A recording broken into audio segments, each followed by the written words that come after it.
Hi అండి, ఎలా ఉన్నారు? అందరూ బాగున్నారా? ముందుగా తెలుగు వారందరికీ నా నమస్కారం. అదే కదండి మన సంస్కారం.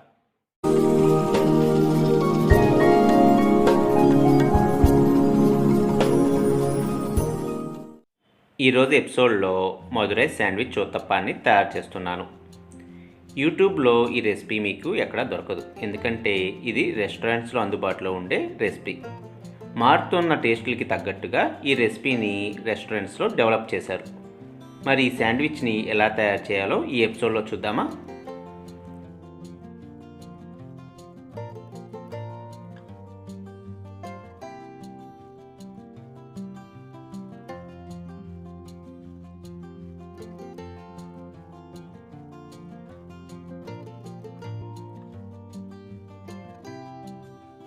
అందరికీ చాలా వరకు దోసపిండి తయారు చేయడం తెలుసు.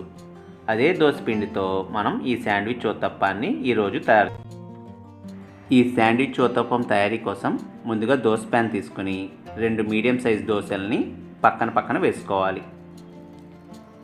ఈ దోశ కొంచెం మందంగా వేసుకోవాలి. అలాగే ఒకటే సైజులో కూడా ఈ దోశల్ని వేసుకోవాలి. అప్పుడే శాండ్విచ్ చేసుకోవడానికి కరెక్ట్గా వస్తుంది.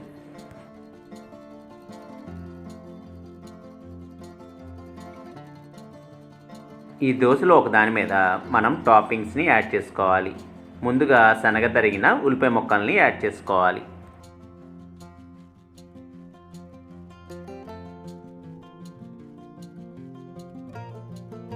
ఆ తర్వాత క్యారెట్ తురుము కూడా దోశ మీదకి వేసుకోవాలి.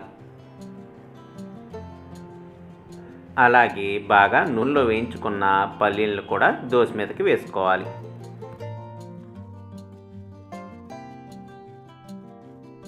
అలాగే నూనెలో వేయించుకున్న గ్రీన్ పీస్ను కూడా వేసుకోవాలి. పచ్చి కొబ్బరి తురుము, సన్నగా తరిగిన కొత్తిమీర, సన్నగా తరిగిన కరివేపాకును కూడా వేసుకొని ఇప్పుడు ఈ దోశల మీద ఆయిల్ వేసుకోవాలి.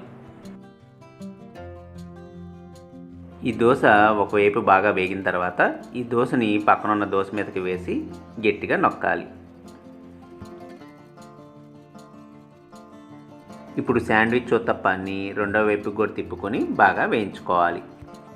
ఇలా 2 పక్కల ఈ శాండ్విచ్ ఉత్తప్పం బాగా వేయించుకున్న తర్వాత ఇప్పుడు దీన్ని ఒక చాపింగ్ బోర్డ్ మీద పెట్టుకుని 4 ముక్కలుగా కట్ చేసుకోవాలి.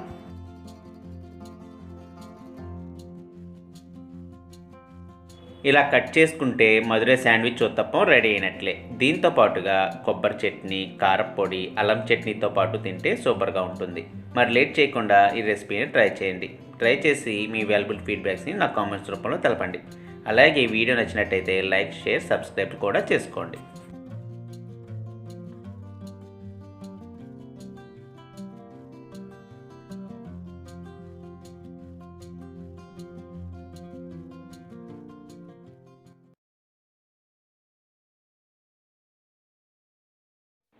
మీకు మన ఛానల్ వీడియోస్ నచ్చినట్టయితే మన ఛానల్ని సబ్స్క్రైబ్ చేసుకోండి.